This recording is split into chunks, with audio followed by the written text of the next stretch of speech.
একটা শহর ছিল যেখানে একদিনে 50,000 মানুষ হঠাৎ করে শহর ছেড়ে পালিয়ে যায়, আর আজও সেই শহর পুরোপুরি পরিত্যক্ত। আসলে কি ঘটেছিল সেই দিন? এই শহরের নাম প্রিপিয়াট। এটি ইউক্রেনে অবস্থিত এবং একসময় ছিল একটি আধুনিক সোভিয়েত শহর। 1986 সালের 26শে এপ্রিল কাছের পারমাণবিক বিমান কেন্দ্র চেরনোবিল নিউক্লিয়ার পাওয়ার প্ল্যান্ট ভয়াবহ বিস্ফোরণে ক্ষতিগ্রস্ত হয়। এই ঘটনাটি ইতিহাসের পরিচিত চারনোবিল ডিজাস্টার নামে। বিস্ফোরণের পর বাতাসে ছড়িয়ে পড়ে মারাত্মক রেডিও অ্যাক্টিভ রেডিয়েশন। প্রথমে শহরের মানুষকে কিছুই জানানো হয়নি, কিন্তু পরের দিন হঠাৎই ঘোষণা আসে সবাইকে দ্রুত শহর ছেড়ে দিতে হবে।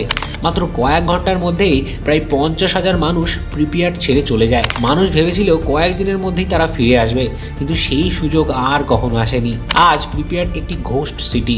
খালি বাড়ি, পরিত্যক্ত স্কুল এবং মরিচা ধরা ফেরিস হুইল এখনও দাঁড়িয়ে আছে। আর এই শহর পৃথিবীকে মনে করিয়ে দেয় পারমাণবিক দুর্ঘটনার ভয়ঙ্কর বাস্তবতা।